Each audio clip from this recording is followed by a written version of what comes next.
What's up, everybody? Welcome to another director ranking video where I rank every film by a certain director. I have done other director ranking videos in the past, such as Tim Burton, Alexander Payne, and Quentin Tarantino, along with many others. I have a playlist too, so check that out on my channel. The playlist of my director ranking videos.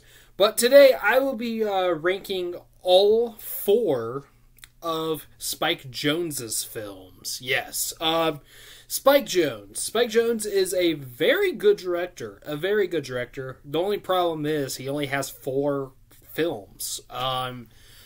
He might have some short films. I know he has some documentaries, but what he's mostly known for is his music videos, which I'm not including those on this. This is, of course, just of his 4 full-length non-documentary films. I know he did a Beastie Boys documentary, but I'm not counting that. I am actually thinking about maybe someday in the future I might do a countdown, or a top 10 list of his music videos. Maybe I might do that, but I'm not doing a ranking of his music videos. But I'll do maybe a top 10. Maybe someday. If you're interested, put that down in the comments. If you want me to do a top 10 of his music videos, let me know down in the comments. But right now, I am focusing on his 4 films that he's directed. Yes. Alright, so keep in mind, of course, personal opinions. If your favorite is my least favorite, I'm sorry. If your least favorite is my favorite, then too bad. So, yeah.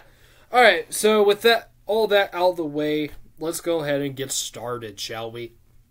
So, yeah, starting with number 4, my least favorite Spike Jonze film, that would be Where the Wild Things Are. Now, okay, this and my number 3, I didn't get a chance to rewatch them, unfortunately, because they weren't streaming anywhere. But, I have seen all of his films, so I've figured, you know what?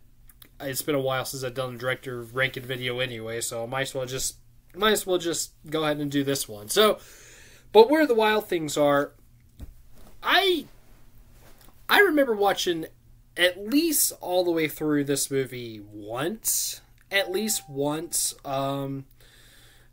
I know I saw some of it in school too, but I used to own it actually when I was a kid, and I remember kind of liking it. I remember thinking it was pretty cool. I remember the costumes looking really good, and the cinematography I remember looking good too.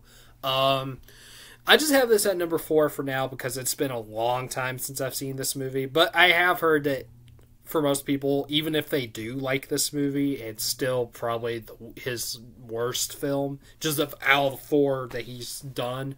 And I do like the other 3 better, so that's why it's my number 4. But I don't know. I need to rewatch it one of these days, and I don't know. We'll see how I like it now. But I remember thinking it was pretty good. Just I didn't love it, but it was pretty good. But yeah. Where the Wild Things Are, that's my number 4.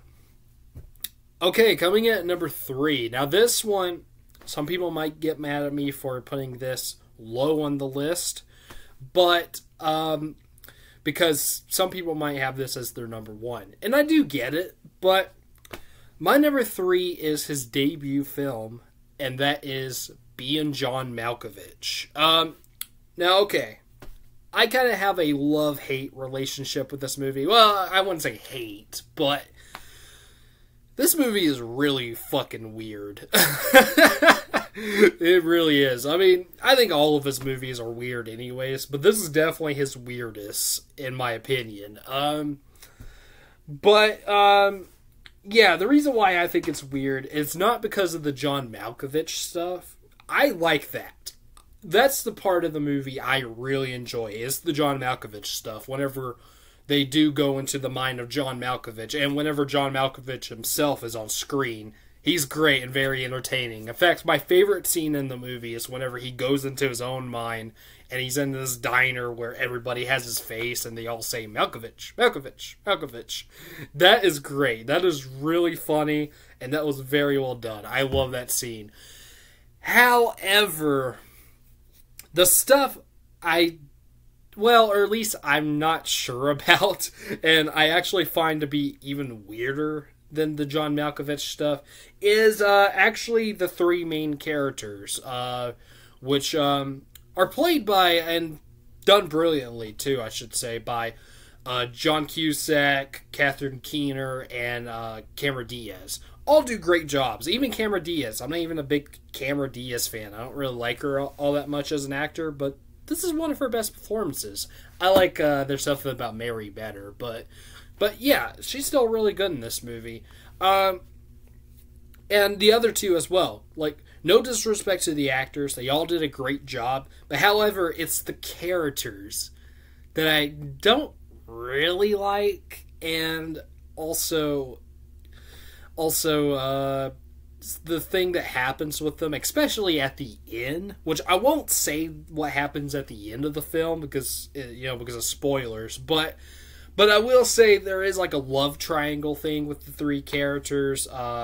John Cusack and Cameron Diaz are a married couple in this, but they don't even like each other, and they're both attracted to Catherine Keener, who doesn't really feel all too much attracted to either of them. But there's more to it than that. It gets really strange with them, and I don't even like the characters all that much. John Cusack's character's kind of an asshole. Catherine Keener is kind of a bitch, and what's her name? Cameron Diaz. She's just weird. But yeah, I'm not a fan of the characters, the three main ones. It kind of turns me off about this movie, honestly. I'm not into them. But other than those, like I said, the John Malkovich stuff, I love. I will say the cinematography is also really good throughout the film. It's great. And I think I remember the score being good, too. And the script's not bad. Like, it's an interesting script. It's just the characters I don't like. I should mention this is written by Charlie Kaufman, which I will mention him again for another movie that he wrote for Spike Jonze, but in a minute. But out of the two movies that Charlie Kaufman wrote for Spike Jonze, this one's my least favorite. I like the other one better, and we'll get to that right after I finish this. But yeah, being John Malkovich, it's a good movie. It's just not one of my favorites. I don't love it. I give it, I think, at least a 7 out of 10. I've seen it twice, and I would like to watch it again, but I don't know. I just don't love the movie. But yeah, being John Malkovich, that's my number 3. Okay, so coming in at number 2...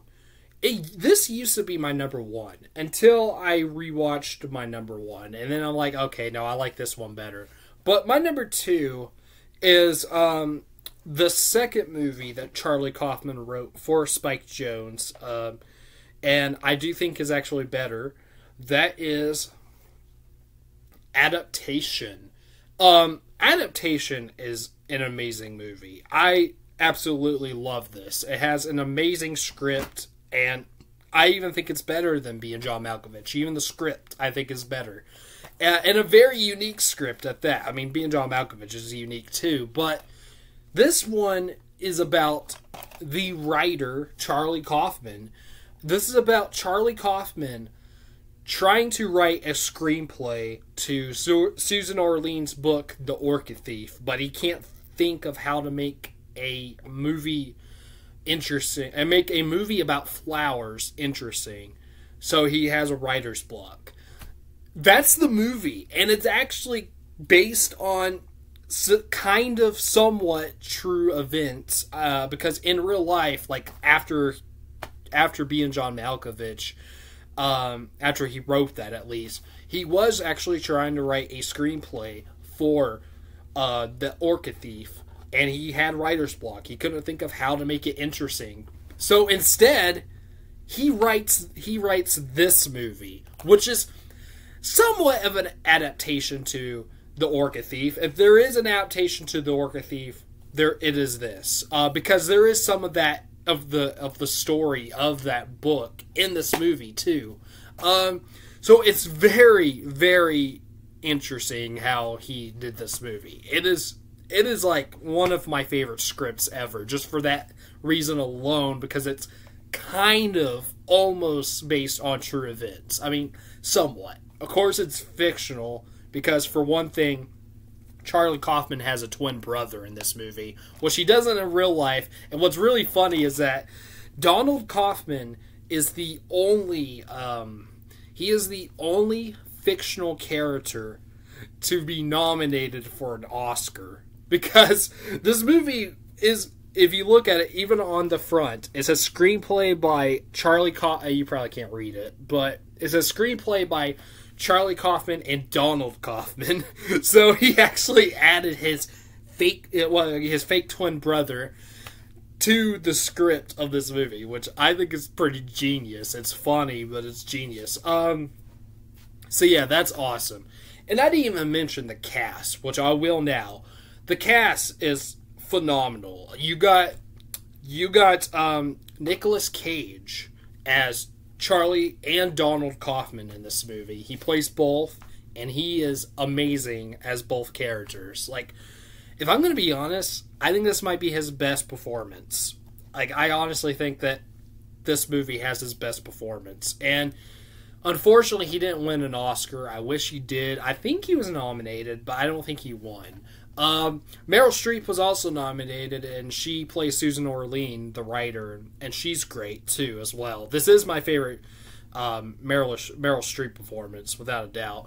And also Chris Cooper, who actually he won an Oscar for this movie, which I do think he was good in the movie. Don't get me wrong, but he, I don't think he was the best performance. I don't think he gave the best performance, but he was the only one out of the three main cast members that won an Oscar. He was good, but he wasn't as good as he was in American Beauty, and he wasn't as good, I don't think, as Nicolas Cage or Meryl Streep were in this movie. But still, good performance nonetheless. But yeah, I don't think this won screenplay, but I wish it did, if it didn't, because, you know what, let me check that real quick, because I'm not entirely sure. I think only Chris Cooper won an Oscar for this, but let me make sure. Be right back. Alright, so I was right. Yeah, the only Oscar this movie got was Chris Cooper. Like I said, Charlie and Donald Kaufman were also nominated for Best Adapted Screenplay, and Nicolas Cage or Meryl Streep was also nominated for Best Actor and Best Supporting Actress, but none of them won. Chris Cooper won for Best Supporting Actor, but yeah. But I think this should have won Best Adapted Screenplay, though. I'm not sure what won that year. I'll check real quick. Yeah. Let me give me another minute. Sorry. Okay, so it was The Pianist that won Best Adapted Screenplay. I haven't seen that movie, so I can't really comment for sure what should have won, but I'm just going to go ahead and say, yeah, I still think this should have won. Now, whenever I do watch The Pianist, and if I honestly do think it deserves it, then I'll change my mind. But for now, I think this should have won Best Adapted Screenplay, because the screenplay is phenomenal. I also think that Nicolas Cage should have won, too. I didn't look up who beat him. I'm not going to, but I think he should have won. But yeah, this movie is amazing. I think one of the big reasons why it's only my number 2 and not my number 1 is that I will say that it is a tiny bit slow. This movie, when rewatching this, I still loved it, but it was a tiny bit slow. And there are some moments that kind of lost me just a little bit, but that's not the movie's fault. That's my fault. That's my attention span's fault. But But no, I still think this is a phenomenal movie. I still love it. It's just that sometimes maybe my mind won't be in the right place. Like, I remember the last time I watched Monsters, Inc., my mind wasn't really in the right place, but I still love that movie, so, yeah. But yeah, adaptation, though. Amazing film, but I did, after I rewatched this, I rewatched my number one, and I liked it a little better. So, yeah, adaptation is my number two. However, my number one favorite Spike Jonze film is Her. Her is a phenomenal movie, much like adaptation, and you can tell that Spike Jonze, he actually wrote this himself, and you can tell that he did take some notes from Charlie Kaufman, because this almost feels like a Charlie Kaufman script, but it's not.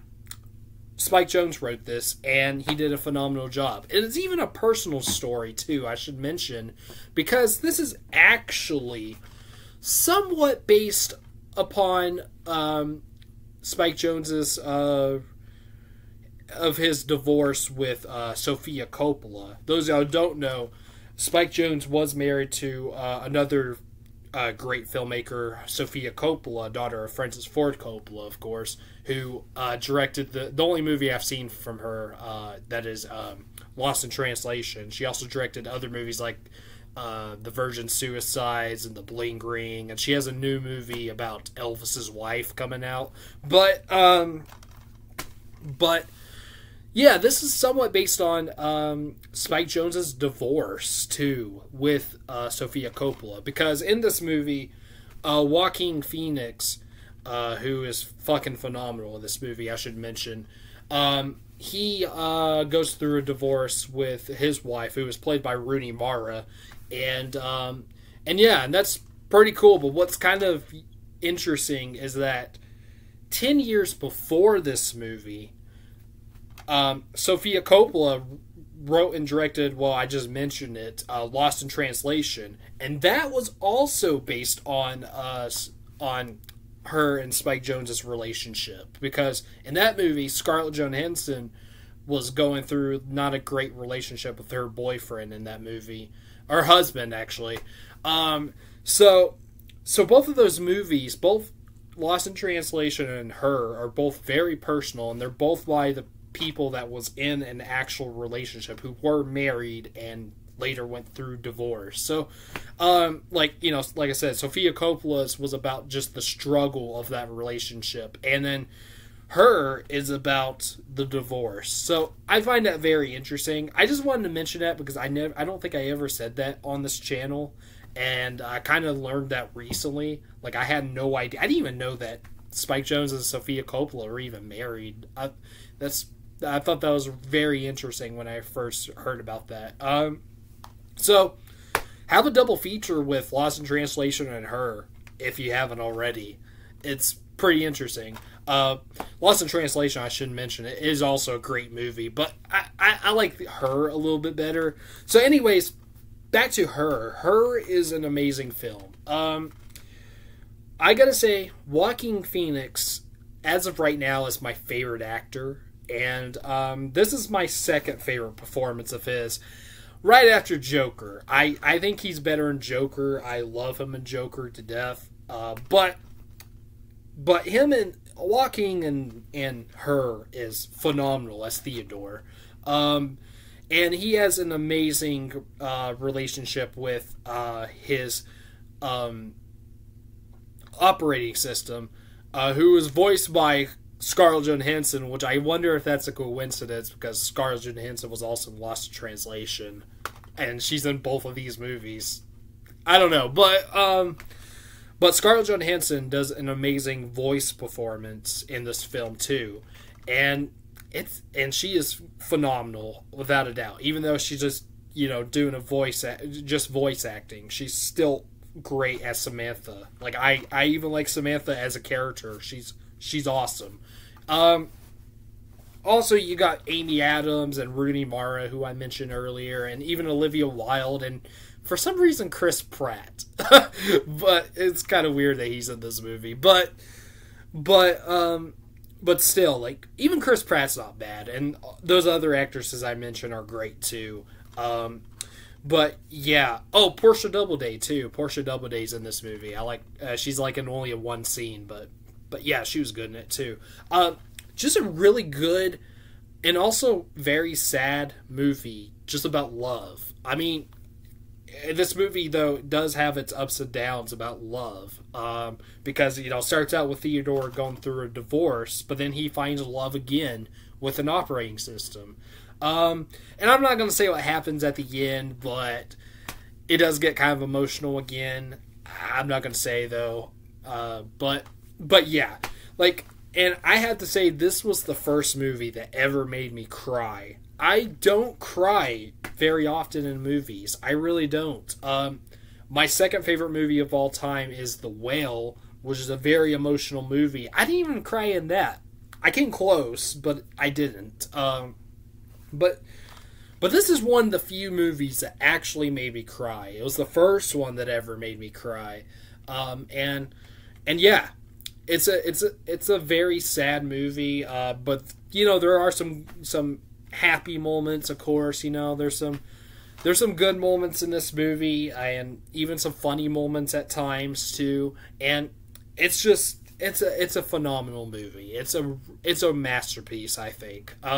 Like, Her is one of those movies that every time I watch it, I just like it more and more. It's one of the best romance movies I've ever seen. I wouldn't say the best. I like the Before trilogy. I would even say maybe, even though it's more of a romantic comedy, but I would say even When Harry Met Sally, I think it's a little bit better. But still, though, this is still a great romance movie. And in my opinion, Spike Jonze's best, and it is my number one favorite Spike Jonze film. Yeah, Her.